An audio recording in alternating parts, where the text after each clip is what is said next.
Welcome to episode 64 of the Do You Know Ball podcast. I'm joined here with Zachary Pappenberg and Jonathan Stevens. Say hi, everyone. What's going on, everybody? What's going on, guys? As always, I'm your lovely co-commentator, Matthew DeGennaro. We got some fun topics for you guys today. Some bright smiles. It's been a minute. It has been a minute, but we got some great content. You guys ready to get right into it? I'm ready. I'm ready. We got a lot to talk about. Oh, I know Johnny's ready. Johnny, let's talk about the first topic. It is a little old, but a lot of these trades are still marinating, right? The MLB trade deadline has passed. Why don't we talk about some winners and some losers? Zach, I know you have an opinion. Johnny, I'm pretty sure you have an opinion as well. I might have an opinion. So, who wants to go first? Who is going to tell me and the viewers their MLB trade deadline winners? Start with the Zach, winners. We'll do the Yeah, I winners could go first, then we'll first. do the losers. Yeah. So obviously, I think the three big winners of the deadline were the Padres, the Yankees, and the Mets. I think they all did a pretty good job at the deadline. Okay. Mets, unfortunately, I think they should have gone for starting pitching. David Stearns had other ideas in mind. They really bulked up the bullpen. They got Cedric Mullins. I think that was a pretty good moves. But again, I think the main issue was the starting pitching rotation, Okay. and we didn't address that. So it wasn't it didn't really end up how I would like it, but we still had a pretty good deadline. And the Yankees, they did heavy bullpen work. Jake Bird, they got Camilo Duvall, they got David Bednar, who have been on the list for the Mets for a while. David Bednar's been on, we've been eyeing him for a long time now, but I think they did exactly what they needed to do as well. They also got little pieces, Ahmed Rosario, a couple other things, Austin Slater, stuff like that. Um, I think they did a pretty good job. I really do think they did a pretty good job, but I think ultimately the biggest deadline winner was the San Diego Padres, hands Now, down. before you go to the Padres, before we go to that, Johnny, what are your thoughts on the Yankees deadline? Because you're a Yankee fan. I'm sure you're going to talk about them. I know. I uh, just think let's I just group it together. Why not? Cashman did his job. I love the deadline. I love what we did at the deadline. Like I would have liked to have Eugenio Suarez, but he did exactly what we needed to do. He got a third baseman, great defensive third baseman, and Ryan McMahon, and he went complete nails to the wall and just completely buffed up and gave our bullpen so much depth, which I love to see. You got Duvall. That was a shock for me. I did not think we were going to get Camille Duvall, Uh, Same. but Very we got surprised. Bednar, great pickup, and then we also got that guy in the Rockies, but he's not on the team anymore. But now we have Triple Weaver A. paired with Devin Williams and those two, which Devin Williams will probably get into him later, I'm sure. But they did exactly what they were supposed to do, and I'm really excited. All right. So give me a letter grade for the Yankees trade deadline, Johnny. B plus, A minus, A minus, What were you A minus, smacking there? A minus, A minus. Was there like a fly in your room? Were you Yeah. Don't worry about that. okay? Let's talk about sports. Okay. Zach, what would you grade the Mets deadline? I think it's a solid B plus. I Okay. don't think it's quite at the A mark, but I think it's a B plus. Okay, so now I know you were itching to talk about the Padres being your big winner. Why don't you go and why don't you tell us about that? Why are the Padres your big winner? Yeah, simple as that. Mason Miller was the one of the biggest names on the market at the deadline. I kind of I mean I could see why the Athletics decided to trade him because of what they got in return, but I felt like they wanted to keep their big young core with Butler, with Soderstrom, with Wilson, Kurtz, and Mason Miller in the bullpen. I felt like they wanted to keep that, so I was kind of shocked when I saw the trade, but it made sense for what they got back. They got back the Padres' number one prospect, DeVries. I don't know if I said his name right. I'm hoping I did, but they got the number one prospect back from the Padres, so that was really good in return for Miller. Um, but yeah, Miller goes to the Padres. Fermin goes to the Padres. Ryan O'Hearn goes to the Padres. There's probably a couple other moves that I'm missing. But yeah, they had a really good deadline. And I really think they did exactly what they needed to do. Dylan Cease was another guy that was supposed to be on the market for the Padres, Yeah. never got moved, which I don't blame them for doing because I guess they wanted to keep him and hoping on the upside of Cease that he'll pull through and become that ace that he once was. He's had a rough year. as of right now, but there's still Yeah, a good hasn't amount of been time, great. and Hmm. yeah, there's still a good amount of time to turn it around, and plus playoffs are really where the lights shine the brightest. So I think the Padres really did a really good job with the deadline, and couldn't ask for more if you're a Padres fan. Hmm. All right, and I guess to wrap it up, anyone have anything else to talk about the trade deadline? I mean, it was a very bullpen heavy trade deadline. I think the Phillies getting Duran, I think that's huge for them, especially for that closer position, and they didn't really have to give up much. And I think that was a great I'm pretty trade. sure they did. No, they did not give up much. What would they They did give up not. for? Educate They me, gave up. Johnny. Yeah, Johnny. What did they give up? I don't know. I just remember listening to the radio and they said they gave up like a good prospect for him. I don't know. I could be wrong. Yeah, the Okay. main piece in the deal was Mick Abel. No, That well, that Yeah, was the that was the look, main piece in the they deal. kept Andrew Painter. I didn't know if they were going to have to trade him or Justin Crawford. They kept him as well. He's another very hyped up prospect for the Phillies. They kept them both, so I immediately like it for them. And on top of that, the Twins had a fire sale. They traded a ton, right? I mean, Griffin Jacks, I didn't expect him to get traded. Now he's on the Rays and now he's in my division and I have to live with this demon for the next however many years they have him. I'm sure he's on like team control. I don't know his contract, but it was very unexpected. The Twins really just kind of were having a fire sale and they sold Correa off to the Astros, his home, and it just seems right that Correa would be an Astro again. He's going to dominate there. I just know it. He's going to play third base because you have Jeremy Pena at shortstop, and then you have Harrison Bader also. Another fire sale from the Twins going to the Phillies. That's whatever. But like the Twins really just sold off a lot, and I'm trying not to repeat a lot of things that you guys said. But I just think that this trade deadline, in terms of relievers and closers and all that, there was a lot of it. And I think that was the hot commodity. And a lot of teams did have to pay a lot. And we'll see if it really pays dividends because that's what wins you games in the postseason. And I know me and Zach being Yankee fans, Johnny's in there too as well. Or I mean, me and Zach being Mets and Yankees fans. My apologies, and Johnny being in there as well. We know that bullpen is what wins you games. Why do you look like that, Zach? Because I think you just said it twice. No, I didn't. I said me and you being Yankees and Mets fans. Okay. All right. These see what these people are Good. trying to do to me, guys. Like they're Good. No, no, no. Go ahead. these people are trying to make me seem crazy. Overall, solid deadline. I think from the Yankees. I think Cashman did what he had to do. Mets are doing the Mets what they do, and other teams, they do what they had to do. And that's about it for the deadline. But it's funny enough, Johnny, because you were very, very positive about the Yankees trade deadline. But as of late, they have not been all that great. They're kind of fumbling a little bit. Funny enough, the first game of all the Yankees, new acquisitions right after the trade deadline, they all contributed to that terrible loss against the Miami Marlins. Do you want to touch on that at all, Jonathan? You want to I talk about mean the Yankees struggles? that was the first game they're all together. I'll give them a break there, putting things together. But the Okay, bottom but line, like they all contributed to the loss, yes, though. I understand. Yes, Okay. David Bednar also closed the game out today, something Devin Williams has not been able to do. Okay, well, I'm So, not talking about today. I'm talking about okay, well, that yes, game. that's the Yankees hit rock bottom this weekend. I'm sure everyone knows that. You know that. We're now on pretty much the cusp of losing a playoff spot. Granted that we won today, but we're still like, the Texans are right behind, not the Texans, the Rangers are right behind us. And people want to talk about fire Boone's, same stuff every year. Like, here's the bottom line for me: we have 2 months of baseball left to play. Uh, you know, Boone's not going anywhere. We've been saying that for the past 5 years. He's not going So, anywhere. would So you fire him? I know you had a whole thing right about now, this no. in the last pod. What is firing him going to do, Deej? It changes the leadership. You There, don't you don't question his decision making when it I do comes to question his bringing in. decision making, but So why would he's you doing why would you want him to continue to his do that?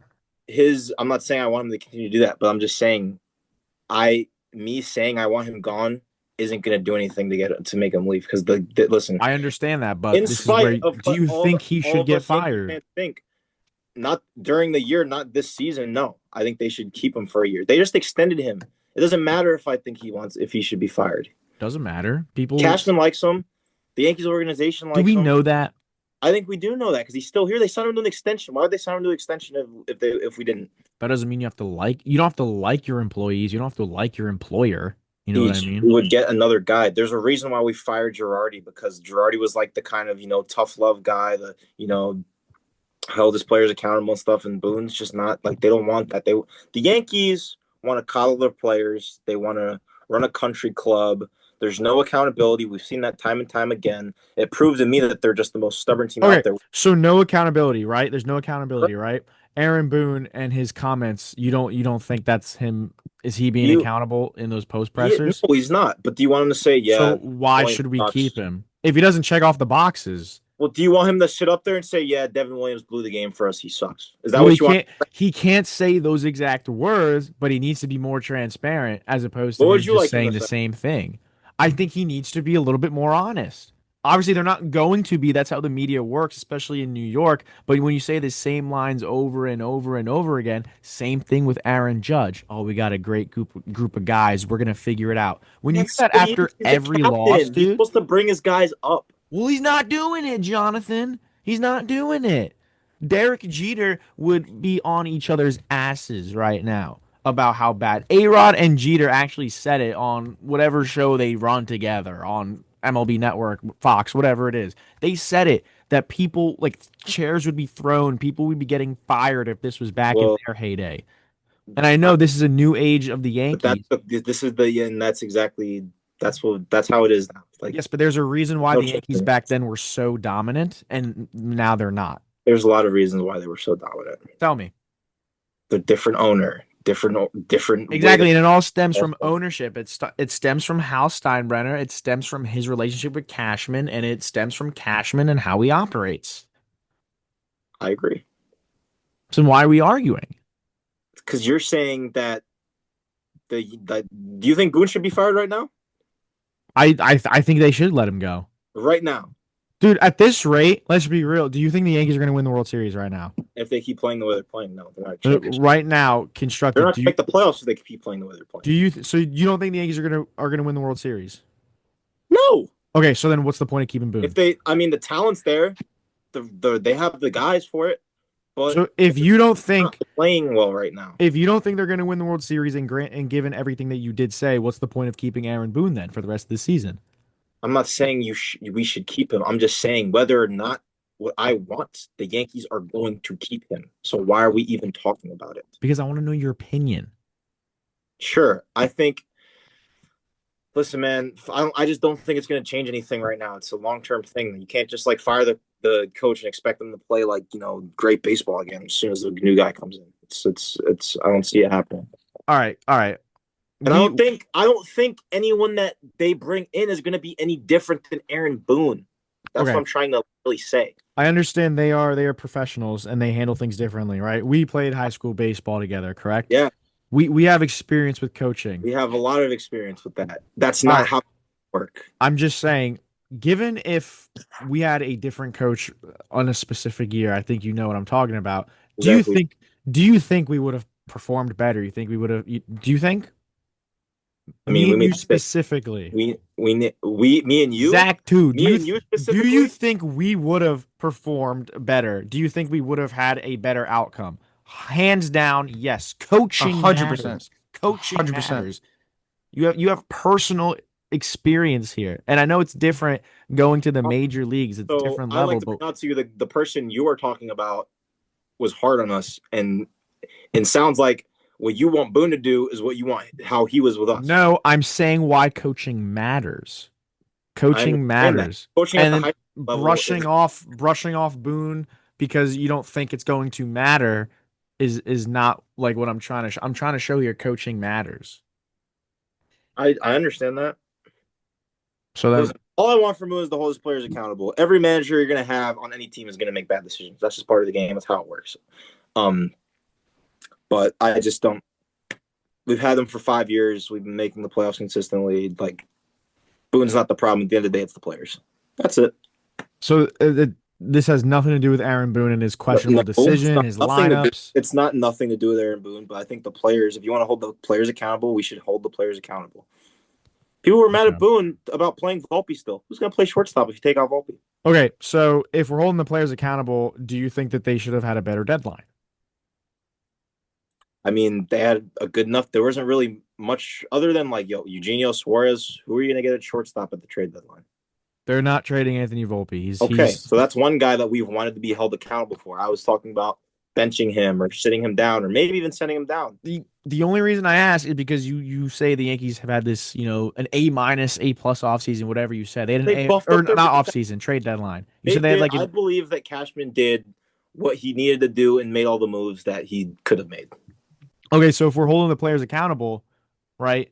Like, and you want them to do that, but you also say that the Yankees had such a great trade deadline. Which one is it then? Holding the players accountable, that doesn't. What does that have to do with the trade You said deadline? that you want the players to be more accountable. I do. I want them. I want Boone to say, you know what, Jazz, So you made then a. what could they have done in addition to the trade deadline then? I don't know. Do you think they should have gotten better hitters? There weren't many hitters to get. Because it's not being Aaron Boone and the player's performance, they are two different factors as to why the Yankees are not performing. Those are Right. two contributing factors. So do you think we've talked about Boone with the player's performance, right? With the way that this current roster is playing as a whole, do you think they could have done better at the trade deadline is what I'm asking you. No, they did everything they needed to do. I said Cashman did a good job. So did a bunch of other Yankee fans. So this is me myself as well. So with this current Yankees roster, you think it's the best it can be given the state of the league, given the state of the Yankees right now? As this is the best it could be. I think so. We have a good team. This team is way too good to be playing the way they're playing. Are underperforming at a crazy rate. Okay. I mean, the way they're playing, it's hard for me to see them as championship contenders. We'll see what happens in the offseason as well.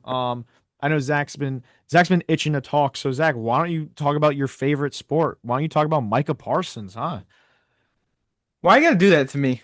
Like, why you gotta put me on the spot with No. NFL news? All right. Well, all right. Do you have anything to add to the Yankees? And then we can go on to unless there's anything else I'm missing. I feel like I me and mean, Johnny kind nothing, of nothing touched too everything. much with the Yankees, right? But like, Johnny, to your point, like about holding the players accountable and stuff like that. There's nothing really Cashman could have done better at the deadline than what he did because it was a bullpen heavy deadline. And that's what he did. So exactly. The only thing he could have done better was maybe get Suarez, but which is what you said too. But he could have got Suarez, but at the end of the day, like, do you really want to go down that route again and like overpay for a rental? No. I don't really think Cashman wanted to do that, which is why they went to McMahon. So I think the Yankees did what they needed to do. I think they put the icing on the cake when they got Duvall. And That was good. yeah, that was a really good move. They got a backup infielders, which was really good. Austin Slater, I mean, like Austin Slater's whatever. He's just gonna play whenever they need him. I know he just got hurt the other day. I don't know if that's he's day to day or he needs a trip to the IL, but you know, they did what they needed to do. I feel like they accomplished the goals that they set out for the deadline. That's all I really have on the Yankees. Listen, the fact is that the players aren't playing the way they're playing. They're not getting the job done. So that's my final statement. Well, they need to play better, and so do so do the Mets too. So it's kind of like a similar thing right now. But the Mets just didn't address what they should have addressed, which was starting pitching, and we'll probably get into that another day. But Deej, why don't you lead us in the NFL news? Yeah, this one's a fun one. I was in bed and I saw it and I was like, of course. Micah Parsons demands a trade request from the Dallas Cowboys. Pretty much to sum it up, Jerry Jones is doing what Jerry Jones does best and loves to keep talent away from the Cowboys instead of bringing it to Dallas. Pretty much, Micah Parsons is very upset with the Cowboys, and now they've handled his contract extension talks. Micah Parsons has said numerous times he wants to remain in Dallas. He wants to stay. He was willing to take a pay cut. His agent wanted him to wait for a deal because all these other, players were getting big contracts so that he can also get a big contract using those in mind. And he said he didn't care. He wanted to stay in Dallas and he was willing to take a pay cut. And Jerry Jones just has not gotten any work done with him. And Micah Parsons views it as a huge sign of disrespect. And now he wants out of Dallas. So, Jonathan, you are the big football, the football head here. So, I want your opinion on this. I am a Cowboys fan. So, you know how I feel. But you are a Giants fan. LOL. Why don't you why don't you talk about this? I mean, look, I Like your mean, thoughts. Give me your thoughts, man. Jerry Jones is an awful owner. Okay. Uh, I don't like pay the guy what he wants. It's like pretty much that simple. Like Micah Parsons is probably one of the best players at his position in the whole NFL. He might even like listen. The Dallas Cowboys have had their issues, like, and I just really think that Jerry Jones need to say, hey, look, you can't. This is similar how I feel about Terry McLaurin. I don't know if we're talking about that, but you got to pay Michael Parsons. We Michael will we Parsons, will talk about that, by the way. generational Like, talent. You can't let him leave. I mean, like I he's probably agree. like biggest pieces in your defense. He is the And big. Who's bigger than him? saying that you still got, but look, it is what it is, man. They're not going to trade him, obviously. So you have So, time to okay. figure this out. So, do you think he's going to be a Cowboy? Do you think they're going to extend him pretty much? I think they will. Do you I think don't. it's just a tactic? I don't really. Yeah, like I don't really take like requesting a trade. Usually is just getting the organization to say, "Hey, oh my gosh, he wants to leave. Let's pay him." So I But think. it's very interesting because I've never seen a player in any sports league take it to Instagram and type a giant, 3-page. Yeah, that. Oh yeah, that was insane. So to me, if this is a tactic, this is to the I think he's extreme. also just also that it's also pent up on his frustration with the success of the overall organization from when he's been there. It's been tough. It's hard, and that division just getting better and better. Now you got the Commanders in the playing field now, so This it's is going to be on top of the Eagles, which we knew were already good. So it's a very competitive division now. The Giants are even getting better. As much as you want to talk about them and put them down, but well, I never want to put them down. I never try to put them down. okay, They're a fun young organization. okay. What? Anyway. Okay. But yeah, that's really all I have to say about him. I'll be honest. I'm not following this situation as much as I'm seeing with the McLaurin situation. But yeah, I just think I don't. I think they're not going to trade him, and I think they'll eventually work something out. Interesting. Yeah, Yeah, I Zach. mean, I'll just add a little bit to it. I mean, like, I definitely think Jerry Jones should just suck it up and give him the extension because that's Yeah, at the end of the day, that's what he wants. And you can't let him go, especially not after you got Pickens and now you have a healthy Dak this year. So it's gonna be like a new look team sort of. And you got a lot more weapons on the squad, and they really need to just get him locked down, get him on the squad for the foreseeable future. And I think the Cowboys, once they do that, they'll be sitting pretty good. But they got a tough division. They got a really, really tough division. And it's only gonna get harder from here on out because the other teams in their division are only gonna get better with years to come.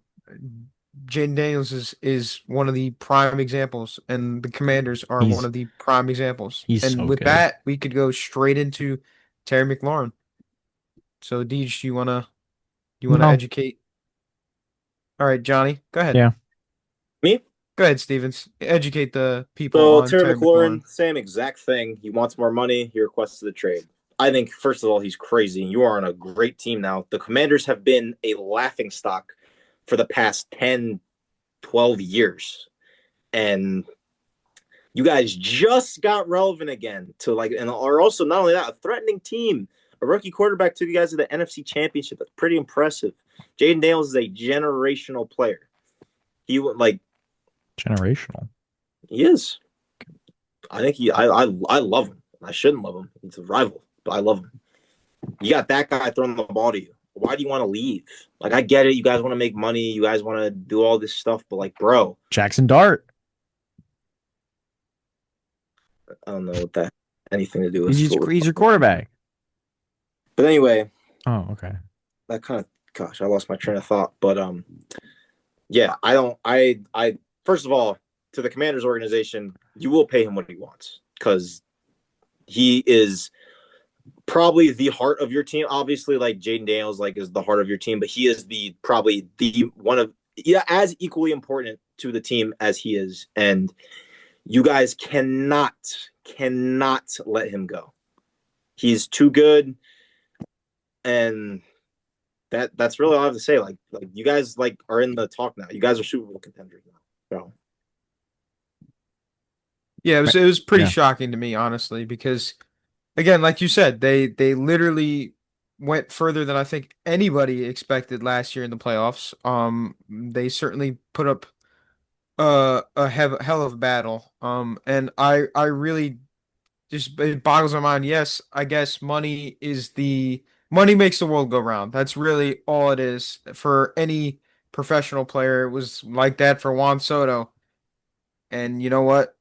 He got what no, he wanted at the end of the McLaurin is day. exactly as equal to. I'm just saying, money makes the world go round. So if that's what he wants and that's what he's chasing, then Here's the he could thing, though. go Like he's not Is top McLaurin five. asking? Is McLaurin asking for clothes for his mother too, and a private suite and a private jet? stop these. Stop. I No, know. I was just wondering. I'm sorry, I I was know. just It's wondering. not obviously it's not as bad, right, as Soto and in his contract and stuff like that and all the demands that Soto had. But I'm just saying if money is what he's looking for, then he could very much so get traded. But I can't see the Commanders. They should not want him to leave. They Think should like try to get him to stay at all costs. And JD5 is only going to get better with more years under his belt. He was so very good last year and showed so many signs of superstardom. And I really think that, the more years he gets under his belt, the closer and closer the Commanders are going to get to winning a Super Bowl. I think it's only a matter of time. not to Maybe mention years in the future, but I think it's only a matter of time before the Commanders win the Super Bowl. Terry Interesting. McLaurin's 30. That's old in the NFL, and you're not a top five receiver, so you should stop acting like you want to get paid as much as them or you want to get paid however much. Just go win. Be a part of a winning team. You deserve it. That's all I gotta say. Well, Did you got anything to add? not really. I would have added a little bit more to the Micah Parsons, just talking about my um stress as a Cowboys fan. I just think it's ridiculous that this is the point where it goes to. I was also before we moved on, I was gonna ask you like if you guys think he does get traded, like do you think where? I don't it doesn't matter anymore, but huh? Hey, I'm just saying. He said he wanted to play with Abdul Carter, so we know Yeah, where I we should ban you for the pod just for that comment. that's what he said. We should I ban you from wasn't the even pod. gonna make a comment on where he should get traded because I honestly don't know. But really, really, Yep, Stevens? guys. So This is the last time you see Johnny on our podcast. this sounds So get your last couple of looks in. that'd be pretty funny. That's just the most idiotic thing you've ever said on this podcast. It's not idiotic if it's a fact. I didn't say he's gonna get traded to the Giants. I said he said No, he but wanted. we know what you were alluding to with that comment. You can interpret it however you want. No, we know exactly what you were trying to say. However you want. I have an Instagram DM from you with that same thing you were referring to. I'm aware I sent it to you. Look, if he signs with them, that's different. Jerry Jones is never going to trade Micah Parsons to the New York Giants. Never. If he signs, it's different because that's all up to Micah. But Jerry Jones would never do that. And if he That's does, never watching football again. And you have my word. I just can't take that anymore. So we know me, I'm a huge football fan, love football, probably my favorite sport. And that would kill me if Micah Rich. Parsons got traded to the Giants, I mean. All right. Well, do you guys got anything to add before we go into our last segment of the night? Nope. Where Zach's very excited. Is this the first Zach, time I we're am very talking? Is excited. this the We should first time just we're talking about this? let him just have the This whole is thing. the first time that we are talking about the WWE. Well, I would also And like to say some things Oh, okay. from a non WWE fan. But go ahead, Zach. This is all you, yeah, man. so I'm really only going to touch on the main events of SummerSlam. It just happened this weekend, and it We don't got was too long. probably one of the best experiences that I've had in my entire life watching. Um, just watching that, it's up there with the Mets. Obviously, Mets are above. Mets playoff experiences are above, but the WWE SummerSlam was insane. It was so good. Just going in straight into the first night, Saturday night was absolutely crazy. The place was lit up. Punk and Gunther had a really good match. long match. Which again, I'm surprised Punk is getting up there in age, but he's doing pretty good for himself, even at his old age. And he won the championship. He actually won the championship, but it was only for a split second until Seth Rollins came running down the ramp and cashed in his Money in the Bank briefcase. Seth Rollins fooled the entire world, including me, because he has got hurt And that's on the very hard same to kind do. of, It's very hard yeah, to fool Zach. well, he has got hurt on the same kind of moonsault, and he did it again, tweaked his knee, and I guess that's all it was. And he really fooled the world and did a great job of it because he went on shows with the brace and crutches. His wife posted a video of him walking around on crutches with his daughter in public. So it's not even like he was in character. So he really did the ruse of the century, and he was on it. The moment he dropped his crutches, turned around, took his brace off, and ran down the ramp, I actually lost my mind. I lost my mind. It was so fun to watch. Now I'm just gonna go quickly into the second night, which was the main event. This is John the big Cena, dog. the Yeah. big attraction of SummerSlam, what made SummerSlam. I could argue that both nights played a bigger picture. Maybe the first night was honestly better in a way to WWE fans, but to nostalgia fans and everybody that loves John Cena, the second night was the tail of the roost. It was the best. It was so good. John Cena and Cody Rhodes had a great matchup. He even got John Cena got put on one of the guardrails at MetLife, which is obviously where we work. So again, we know what the guardrails at MetLife feel like. It is not great, and they're really old and really rusty. So They for him to get Mhm. thrown on that, it's kind of crazy, really crazy. And then one of the best moments of the match was when they went under the stage and John Cena rose up with the smoke and had him on his shoulders, came up onto the stage, flipped him over for the AA. It was great. He did a great job. But the most shocking thing to me in that match, not that John Cena lost, even though I really would have liked to see him win because we finally got babyface Cena back, but that didn't happen. Instead, Cody Rhodes is now the champion, which I'm okay with, but they brought back Brock Lesnar.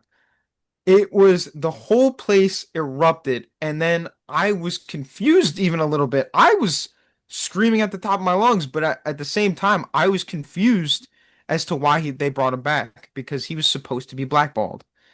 And all the situation with Janelle Grant and stuff like that, he really shouldn't be in the WWE, and a lot of fans didn't really like what was going on with that. So, but still, Brock is back, and that was a crazy, crazy night too. So, Deej, I'm gonna let you wrap it up and say your thoughts on it. Yeah, so pretty much just as a non-WWE fan, as someone that has constantly made fun of it and made fun of Zach for liking it, um it was a very cool experience. It's different for us because we were lucky enough to be super like up close working the event. Like we were legitimately right in front of the stage. It was super cool. Um, like they do take those hits, whether it is all scripted or not. Like we saw so many of the wrestlers with like welts and like blood drawn and like it is crazy. And yes, like those MetLife guardrails hurt. They that is real. John Cena bent it with his back, right? That thing that's not supposed to happen. John Cena's like what, 250, 6'1", 250, whatever he Not to is. mention he's 50 years old. Yeah, and he's 50 years old, 40 years old, whatever, how old he is, doing what he's doing. Like, absolutely unreal. And I don't know enough. I don't know the storylines, but to be there and just watch it all and the crowd atmosphere. Now, it's not the best I've ever seen. I've been to Game 4 of the World Series, the only game the Yankees won. That's probably the craziest atmosphere I've ever seen at a sporting event.